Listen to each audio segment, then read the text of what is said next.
Yep, works perfectly now. All right. So I was thinking we could do basically, yeah, like Gabriele said, format. Let's take a line or two each and just go through Okay. it and explain what's going on with the grammar to the degree that we know. Yeah. So I would start by asking to the less literature in Sumerian, do you guys recognize any words? Anything that comes to mind looking at the first two lines? Apart from the name Gilgamesh, that doesn't count. It's quite, Dang. Dumu, yeah. Dumu, and also Lu seconds. Yeah. Yeah, Lusek, and then Uh, more quite recurrent characters in Hittite as well. yeah, So yes. Mu, maybe I don't know in this context, but what it means. Lutu As I is remember, Lutu is just uh, man, isn't it? Yes, it is. And then here is compounded with some other element that I Yep. must remember. I don't remember or I don't know. Yes, that is exactly the case. So But Luke, I'm okay. So just looking at it, I'm pretty sure now that I have a chance to analyze it. The A at the end is the genitive marker, right? is the what? Sorry. The A at the end, would that be the genitive marker? So it's the man of something. Well, yes, it is a genitive, but it's a noun. Like lookingia is a noun itself, right? Yeah. Okay. Sometimes like the genitive is part of the noun, like it, Yeah. like man of something, but it's an actual word. But yes, so lookingia means envoy, herald, right? Mm-hmm. So the first word is the envoy or envoys, depending on, well, the verb, which we're going to analyze pretty soon. And the second word in green, well, it's a proper name. Aga is a real person, as far as we know. And there's quite a debate going on about, well, the name Aga itself, because it's not really clear whether it's an actual name, a pseudonym, or even just a nickname they gave him, because Aga itself means something along the lines of the one that rules or the one that does, right? So in some documents, it's just reported as Ak, in some others as Aga, and it also means crown. So yeah, you can basically interpret it as you want. I like to go with Akka because it appears in some Elamite texts as well as Akka with a K. So yeah, I just go with that. So I would say Akka. But again, the fun part is that here, the name is not Akka, but rather Ag itself, because the Ga is a genitive, right? So because again, it's the second term of a genitive construction, the first being Lukingia, right? Mm. So now that you know that, what would be the meaning of Lukingia Aga? Yeah, the envoy of Aga. Yes, correct. And then we just have Dumo and probably the weirdest name in history, Enme Barakesi, right? You gotta have some courage to name your child that, right? Mm-hmm. Yeah. So the son of Enme Baragesi, is the K at the end of that the second to last letter? Is that another Ak? Yes, in fact, it is an arc mixed with something else. The ergative, is that it? Correct. It's a contraction of an arc with a E, a final E, right? So that means that at some point there is going to be a transitive verb, most likely, right? So we have a transitive subject in the sentence, which is, again, the envoy of Aga or envoys. So I say, well, Aurelio, are you good with writing the translation Sure. underline? Hang You on. can just roll with the envoys of Aga, the son of Enmebaragesi. Looks like I need edit request. Haha. Oh, well, you may send it, and I'm gonna accept it. And if you don't write it in perfect Sumerian, I will not. Luckily, I hit send already. For one, it is for all. Okay. Yeah, you should be good to go now, I think. Wait, one second. Oh, actually, now that I think about it, I'm gonna be on the document as well, but I would say Aurelio can do the translation and I do the analysis. Is that fine for you? Sounds cool. Yeah, absolutely. So this is, I mean, there is no single or correct way of analyzing Sumerian, but I like to do it this way. So I just write the nouns and then the case, and yeah, I'm just gonna show you how. Ag, and then we do this, and we do this. Now, since there is no final K, which is again because the genitive here is basically contracted, I'm gonna do this, which means that the K should be there but isn't, right? And then I do gen, which stands for genitive, and then I make it like this, right?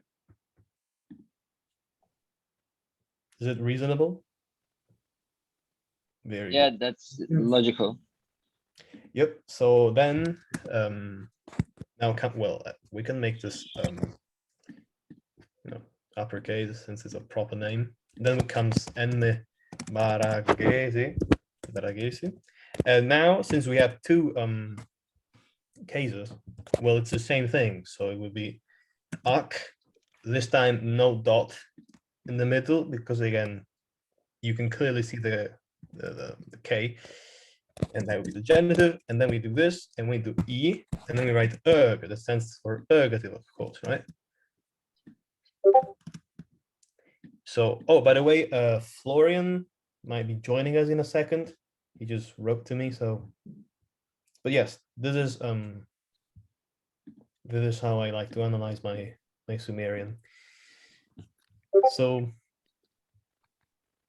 yep, we can go to the next line, and well, below that, I would add the translation. So for this line, I'm just going to do it myself. So that would be the envoy of Akka. Again, Akka, Aga, doesn't really matter that much. Son of Enmebaragesi. I'm just gonna make it in italics so you know. Okay. And yep, let's just be on to the next line. Maybe one quick comment in between. Nice thing about Aga, he's a real, I mean, I think there are inscriptions that basically have that name on it. It's a real historical personage that we can trace, which is kind of cool. Early dynastic period. I think we have representations of Akka as well on a few rocks, like the actual person. Oh, I didn't know that. Cool. Yeah. But there will, I mean, the controversy about the name Akka just comes, well, basically just they found a rock, right, with just the Ak in it, right? So no final Ka. That's why it all started, right? So now it's kind of, we don't really know, and there's no way of knowing, but yeah, let's just roll with Akka for the sake of continuity. So then we have Kishta, Gilgamesh, Unukshe, Munshiresh, right? I can take that one. Welcome, Milo, by the way. So Ta is an ablative, I think. So Kishta from the city of Kish. Correct. And then Gilgamesh, of course, our favorite mythical king. Yes. Unukishe, so Unukshe, to Unuk or Uruk. Yeah. Comes the verb. Munshiresh or Munshiresh, if you want to spell out everything. Yep. And that one, so let's see. I'll need a little bit help on that one. Re 7, I think, is one of the forms of to go, ngen. Correct. Yeah. Which is And arguably the toughest verb in Sumerian. right, Yes. different forms for like Hamtu and Marustam, and Yep. also singular and plural, right? Is it? Correct. The singular ones would be du for Hamtu, and what is the other one? Wait, it's pretty tough from memory, but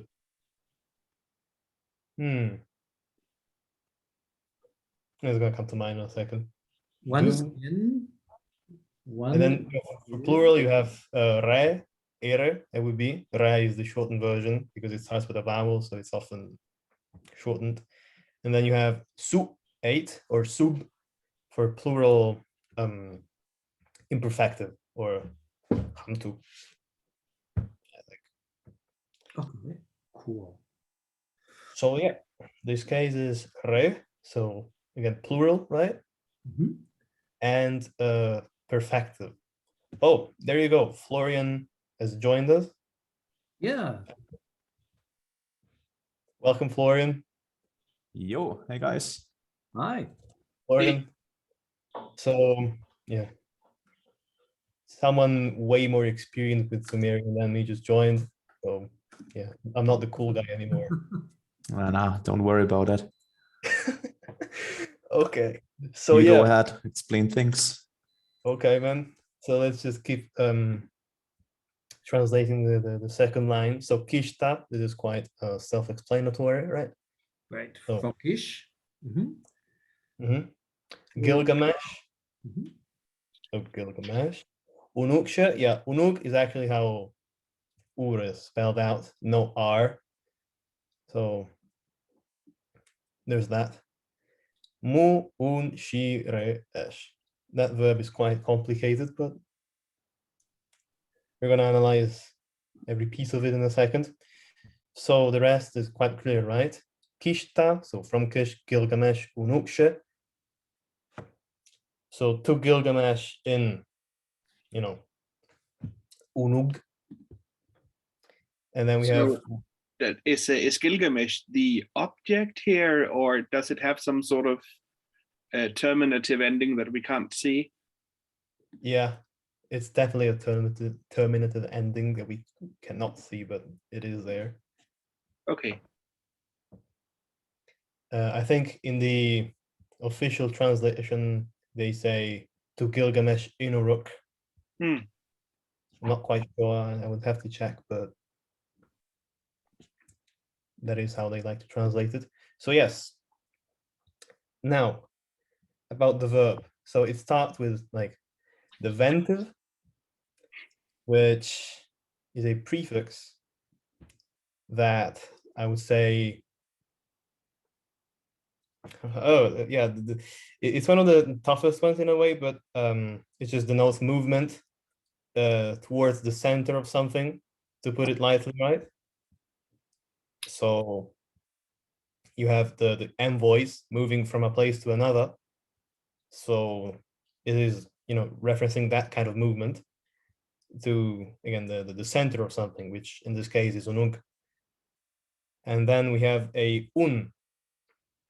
So any ideas what that would be? Probably some kind of third person singular. Or third person something. Yes, correct. So animate, because Animate. Yeah. So yes, correct. And it's followed by a she. So she would be the terminative being resumed in the verb, right? Right. So whenever you have, not whenever, but like in most cases, when you have a she, so a terminative ending in the sentence, sometimes even if you don't have it, but generally speaking, if you have a terminative in the sentence, then it's going to be continued in the verb, and again with she, then not she. So, but if we consider it a single thing, n plus she is towards him or her, right? But again, cuneiform is very much, not the best writing system. So we have mu un, which is the ventive plus the third person bound person. It's called a bound person. That's what I like to call it, and I know some people do. And plus a she, which is a terminative. And then we have the actual verb, right? So re, which is actually ere, but since she ends in a vowel, then it gets contracted. And the final esh. No, what is the esh? The esh is the third plural subject in this case, I think. Yep. So then what does it tell us? looking- Well, it tells us something pretty important about the subject, right? That it's plural, I think. Is that right? Correct. Because looking at the subject itself, which is the N voice, so looking here, we have no way of actually decreting whether it's singular or plural, right? But now that we know there's an esh, we know that it's plural, right? What would it have been for singular? I try to remember. Simply ire or Yeah, there would be no suffix, I guess. got it. Yeah. Instead, what if it were instead of to Gilgamesh, what if it were to me, like towards me? Mu eshiresh? So simply mushiresh or Yeah. I mean, it's not very documented, but yes. Mu shiresh or mu e shiresh. But the e would be a little bit ambiguous because it can also mean to you. So there's that. And then you would have towards it mu ub shiresh. Then towards us, I think it would be ime shiresh, because the me is like the bound person for plural, first person plural, right? And yeah, towards them would be mu ne shiresh. Double ne is the bound person, and yeah. So there's that. Now I'm gonna go ahead and analyze it. Write down the analysis. So, okay. Ish. Ablative. Gilgamesh. Sure. Terminative. And then this is something I do because sometimes in Sumerian it's not very clear what the verb is. You just destroyed the transcription or something like Gilgamesh, or just miswritten. Yeah, right.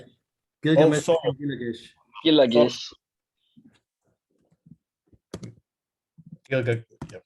I just rewrote history. Gilgamesh. Gilgamesh. Gilgamesh. Right. Now, yeah, that definitely looks better now. And then, so to highlight the verb, I like to put it in brackets. I don't know what they're called, but this is usually what I do to encapsulate the verb. So I know that it is for certain the verb in the sentence. So then we would have even if we don't see it, we have a finite prefix, which is e, which is there but not really visible, right? Now the finite prefix is basically what makes the verb finite. So, I go, you go, she goes. Not very sure how to explain it, but I think you guys get the point. So I'm gonna write e, finite prefix, mu, which is the ventive that I mark with ven. And then I would have an n without the u, right? Because the u is just the vowel here being carried over to the next cuneiform character.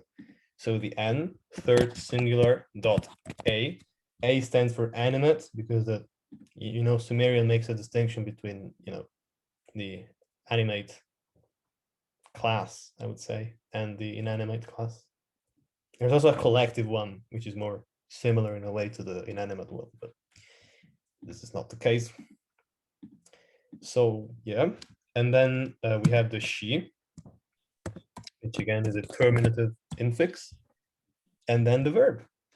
Since we do not have the first e, I'm just gonna write e dot re. So verb, and then esh. In this case, third plural, right? So I'm just gonna do this, this, this, and this. We should be good to go. So Do you also mark it for Hamtu and Maru?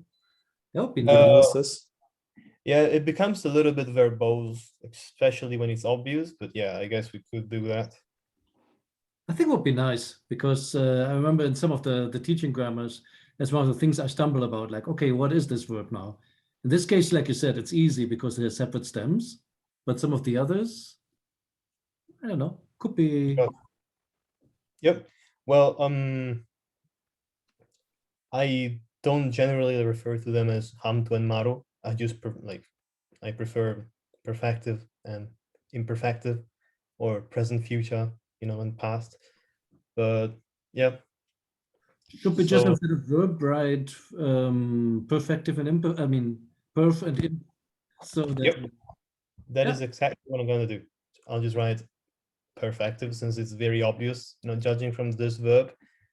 But when it's less obvious, I'm just gonna use the bound people, the bound persons to mark it. So I'll just have this perfective and imperfective. But when it's obvious, just looking at the verb, I'll do that. Oops. So then third line, right? Gabriele, can I get a question in? And I think Rasmus was speaking to that earlier. So we have the Gilgamesh and Unukshe. So to Unuk, is it to Gilgamesh of Unuk, or is it to Gilgamesh and Unuk? How would you break that down grammatically? What's going on there? That is a good question. So the way I would interpret it is the case gets postponed, I guess, to the second word. But more the literal translation probably like from Kish to Gilgamesh and Uruk. It would have to be, right? I mean, if it was Gilgamesh of Unuk, there should be some kind of R sound, Unuka or something. Yeah, there would be There isn't. in between, but clearly not there. So yeah, the case is just carried over to the second word. Okay, that's cool. So I don't know whether there's a good way of marking it down in the analysis, but what do you think? Oh, well, you can look at it as an apposition. So Yes. as a nominal chain, so you have Gilgamesh, and then after that you have Unuk. And Unuk serves kind of as an apposition to Gilgamesh, and in the nominal chain, it's then farther back than Gilgamesh. And the last element of it as well, which is why it has the terminative at the end. Right. Very good. So I don't think we need to highlight it in the analysis now that we know it, right? I can do this, but I don't know how convenient that would be. Wait, no, like this. Gilgamesh is dead. He's gone. Again. Okay, now they're linked, I guess, by a tilde. So there's that. Okay, can I ask a different question? Sure. So the personal arguments on the verb, there are two of them. The n that prefixes or that comes before the terminative marks the third person singular animate, right? And Correct. the esh marks the third person plural. but how do they like? I've read about this before, but it's a couple of years back and I've forgotten. Sorry. So the first N is usually the part that comes before the verbal root is the ergative person, isn't it? Normally. Well, yeah, that depends on the verb, but yes. Okay. And here we have invoice, and the invoice are marked for ergative. So wouldn't we expect the N to refer to the invoice? So the bound persons can go in basically 3 different positions, right? But since we have a she, like a terminative in the sentence, right? Mm. I think the most inexpensive way of expressing towards someone in the third singular person would be to have the N before the she, right? Okay. You can think of it as a single well, piece of the verb, right? Yeah. So and she kind of goes together, right? And it means together towards him, right? Yeah. And Okay.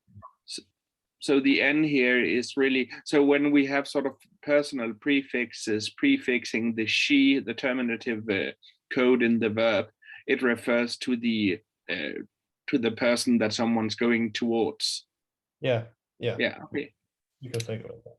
Guess that makes sense. We can expand on this later on, and it's also one of the, in my opinion, hardest aspects of Sumerian grammar, just the position of elements, the verbal chain, right? So this per se needs a lesson. Well, I would much rather go over like the general aspects of this. But like, we can definitely arrange something just for that because it's worth taking a look at. So let's just write a brief translation. Went. Oh wait, what was the okay? The invoice. I can now remove the brackets because we clearly know that it's plural. The invoice of Aga, son of Baragesi, went to Gilgamesh in. It doesn't translate perfectly into English, you know. Went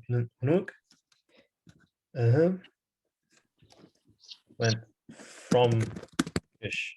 There you go, to Gilgamesh, right? And we can have a. So then, shall we move on to the third line? One last, I mean, to your point a moment ago, that the whole verbal chain and where the suffixes go, that could easily be an hours-long lesson.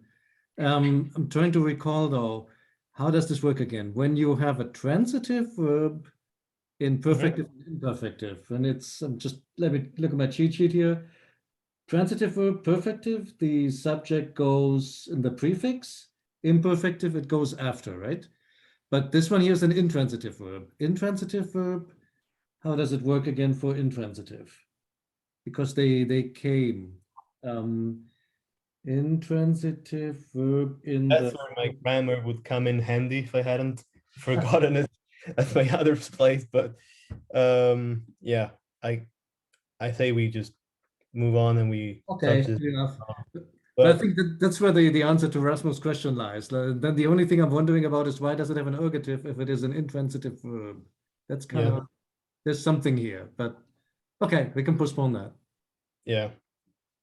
Maybe to mention something with the terminative, if you wanted to translate it very exactly, you could translate it as went from Kish to Gilgamesh to Uruk or Unuk, because the terminative refers to both the Gilgamesh and Uruk here. And we can do that. I say we can definitely do that. Uruk. And I think when it comes to the N that you see here, that's the let me think. That's the animate object kind of the terminative here. So you have the dimensional prefixes with like a terminative, locative, ablative, and another one, and they sometimes have the what are they called? Pronouns again, like the pre-dimensional pronouns to which they refer. So the N before the she actually refers to Gilgamesh. which is the target of the terminative. That makes sense. Yeah, it does. Nice.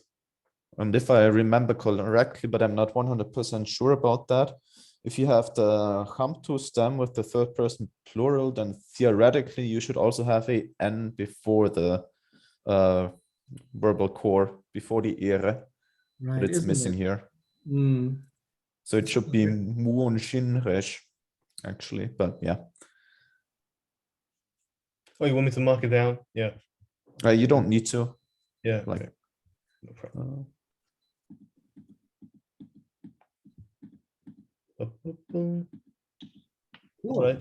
Let's do the next one. All right. So Gilgamesh, Igi, Abba, Iri. Nah, shit. You should probably scroll the screen, Aurelio. Oh, I forgot that. That's my job. Yes. How about this? Scroll the screen. I got so absorbed in our discussion. Right. Okay. So there's definitely something interesting in the sentence, but let's see how you guys translate it. Who wants to have a go? You guys can just tell me what you think about the sentence. So, of course, Gilgamesh to begin with, Mhm. and then we have Igi. And Igi can be eye, or can it also be like front, face? Yes, and it is indeed a preposition when you have a terminative in the sentence, right? That makes sense. Okay. The peculiarity about this sentence. So Gilgamesh, let's say front. Front of whom? Abba Iri. Exactly. So Abba, what would that be? Father of fathers. We don't know that yet. Could be either. Yep. Father Irina She. Exactly. So what does Irina mean? So Iri Well, is the city. let's start with Mhm.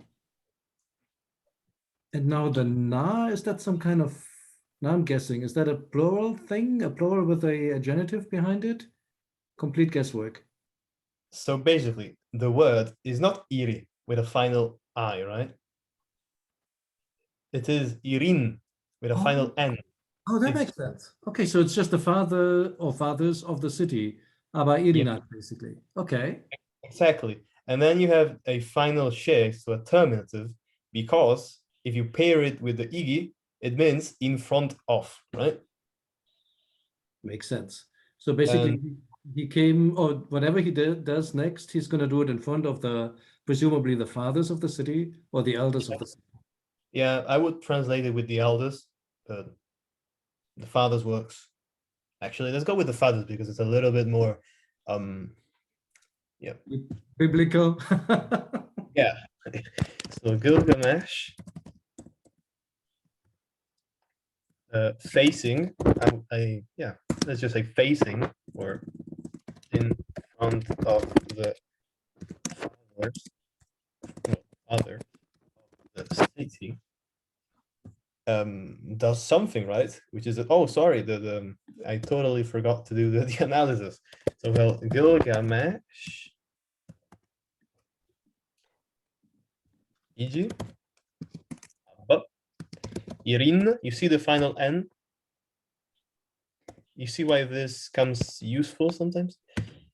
Ak, genitive, and then we have she, which is a terminative, right?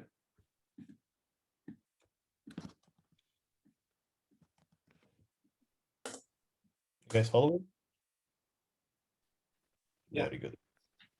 So then let's go to the next line. Inim bangar, inim ikinginga.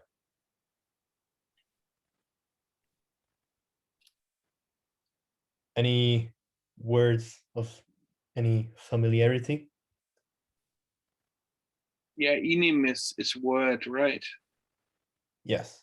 Yeah, its literal meaning is word, but by extension, its broader meaning can sometimes be discourse, matter, preoccupation, argument or even a lawsuit at times. So since Gilgamesh is probably going to say something to the fathers of the city, maybe he's expressing some sort of thoughts to them, right?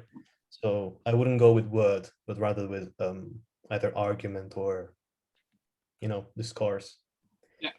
And then we have bangar, which is the first verb of a biverbal sentence, right? Yeah.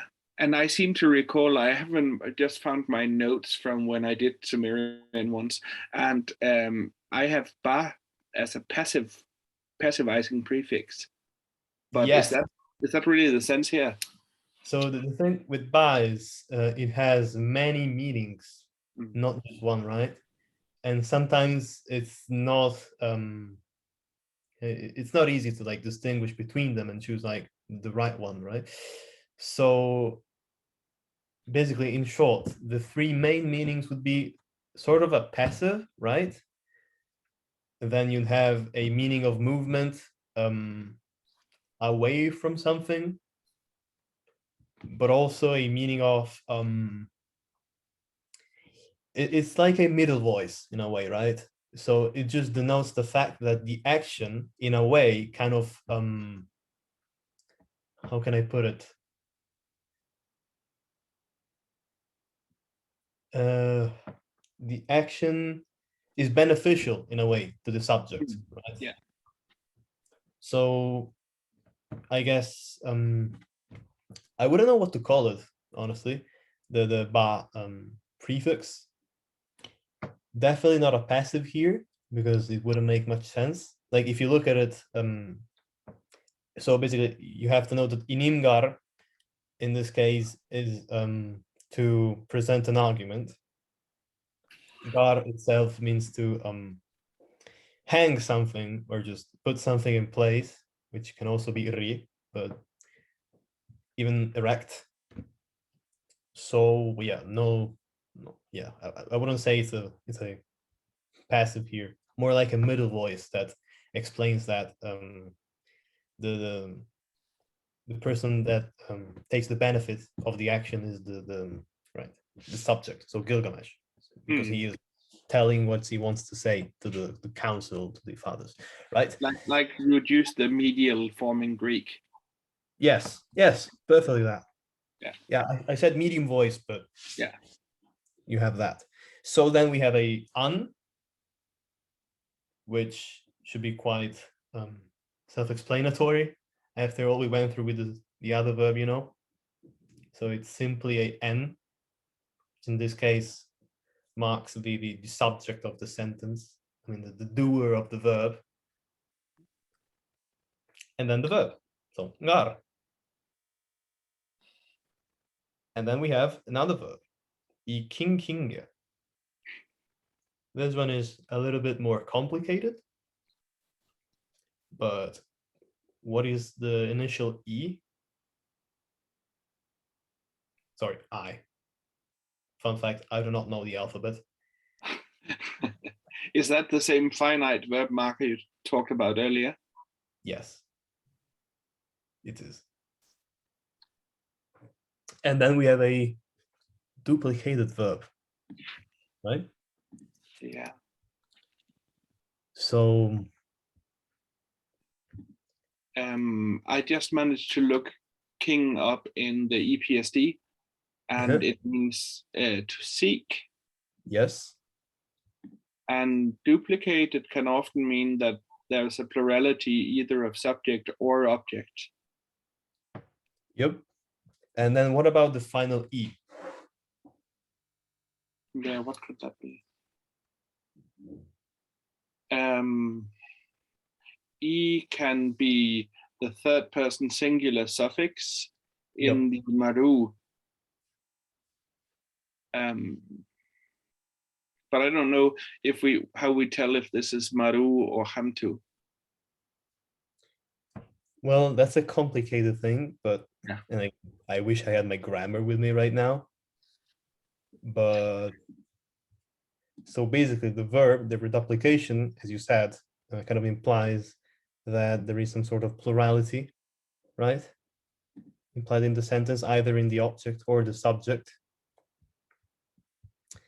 And I would say, in this case, king, like the verb, doesn't quite mean to seek, but to not to care, but like to choose carefully, right? To pay attention to something. So the plurality, I would say, in this case, lies in the object. So the words, I guess, or the discards. So I would say the first inim is more of a preoccupation argument, discards, while the second one means words. Because you can think of the final E as, again, the maru third personal singular ending. And let me tell you, I do not remember anything about the maru and hamtu thing like from memory, because it's been quite some time. But I like to see it this way. If there's a final E, that means that you can likely translate it with a gerund, or like the action is what do you say? Well, what is hard to explain. Durative, or sort of. Like Yeah. Basically, right? Yeah. So I would translate it with inim bangar. So he presented his preoccupations, and then inim in king with choosing the right words, right? What do you say? I say that makes some sense. Inim bangar, inim king, right? So we can analyze it. I would disagree a little bit and interpret it differently. Sure. I think the E or E at the end of kinge is most definitely a maru third person singular marker. So we have a situation, yeah, I would say so. And it needs to be a finite verb because we have the E before the E kinge. So we have a peculiar situation where the first verb that we have is hamtu, and the one afterwards is maru.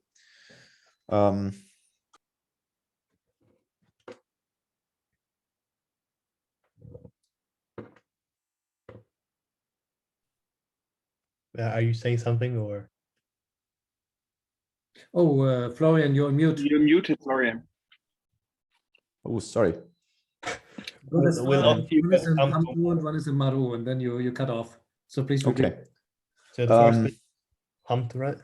Yeah, the first is hamtu and the other one is maru, and that's kind of awkward. The situation with the tablets actually for most of these literary texts is that people think that they were written down in the Ur-3 period, but the copies are usually from the Old Babylonian period. Yeah, it's not first language speakers most of the time. And what this kind of reminds me of is it looks like something that an Akkadian speaker would actually, or how an Akkadian speaker would phrase it, because in Akkadian if you have two actions that follow after one another, the first is in the imperfect case and the other one is in the perfect case. So yes, this might be similar, where we have a hamtu first and then a maru afterwards. And the kinge is very obviously, as I mentioned, maru, and then the duplication becomes difficult to interpret. I can't remember the name. Plurality of objects, just in that would be a possibility, yes, but another possibility would be I don't know what it's called again, but duplication of the action. So I would translate it in a way as he put the matter before them, and then he had it discussed again and again, or sought out again and again. You mean there's some iterative aspect to it? Exactly, yeah. Iterative is also an option for the pluralization of the verbal stem. If I recall this right, that differs quite a bit from the official translation that they offer on the website I'm taking this text from, but it is indeed fair and valid. So we can actually go by yours. Actually, Florian, I'm gonna send you the. Actually, if you could write your email down, I'm just gonna add you to the document as an editor. So you can Yeah. mess around. No, like you can do the editing, just give you input if that's fine with you. Okay, no problem. So yeah, one thing he mentioned is that people think Sumerians wrote these tablets, but as far as I know, and Florian, correct me if I'm wrong, it was actually Akkadians that, Yeah, like people, it's still discussed quite a bit in modern research, but you just have this issue that you assume that most of these literary texts have been written in the Ur-3 period, and we don't have them, but only later copies. But again, there's the possibility, of course, that it was a speaker who had Akkadian as a mother tongue who wrote this down. Yep. So And Sum in the Thompson grammar. Sorry? That's basically a case of Sumerian or Yeah. Sumerian, Yeah. whatever you want to call it. We can refer to it as Sumerian. All right. But Perfect. quick question, can the king, I mean, the reduplication of the verb stem not simply be a way how to indicate the model? I mean, instead of putting in an ed or something else, I thought some verbs are formed that way. Yeah, I'm not very good with that myself, but theoretically you should have like all those verbs in your head and you should know which ones are the reduplicative verbs, which reduplicate for the plural and the ones that do not. And if you will have one that does not reduplicate, but you still have a reduplication and it needs to mean something else apart from a normal plural of the subject. I will be making a list. Okay. I think maybe there's one with Thompson, but I think Edzard definitely has one as well. Yeah. When I say make a list, I just copy from Thompson. That's what I do. Most of the time. Yeah. Okay. Got it. So. Oh yeah, and King is reduplication class, apparently. Right. Those sound like two good follow-up topics for another video, like basically the verb stems and also where do the subjects and the objects go in the different forms. We can pick that up. Yep. Another thing maybe in regards to the translation of king, I don't know why the ETCSL gives to choose, but if you look it up in the EPSD, then you have either to seek or to work. And in Thompson, she explains a little bit better with Krecher as a backup, and Krecher says, die Grundbedeutung ist bekanntlich nicht etwas Verlorenes hier und da suchen, sondern eine Sache angehen, eine Person mit Rücksicht auf eine Sache in Anspruch nehmen.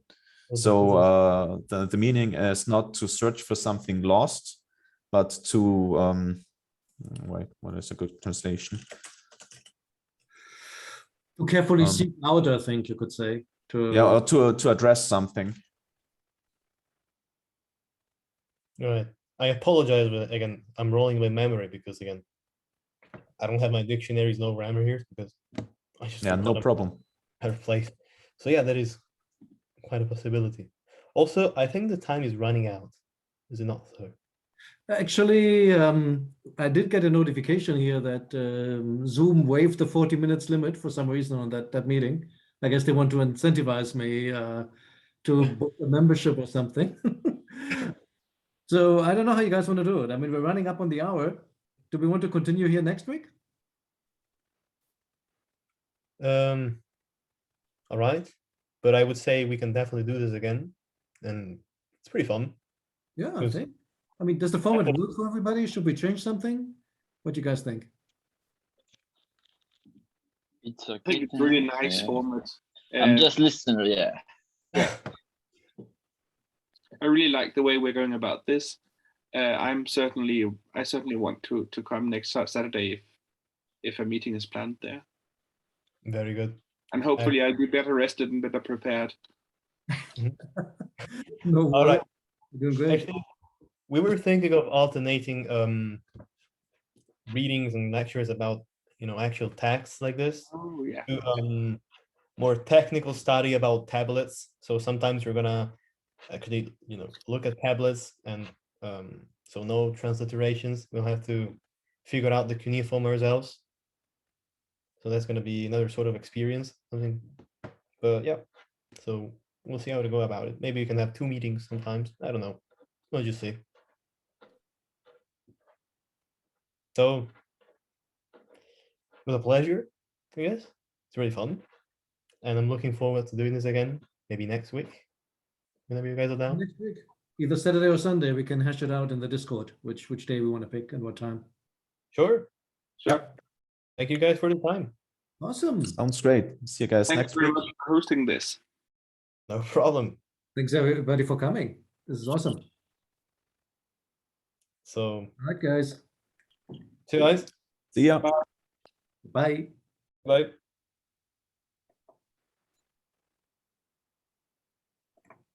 The moment and no one leaves. Well, that's a good sign, I think. Yeah. Yeah. Have a good weekend. Yeah. Bye-bye.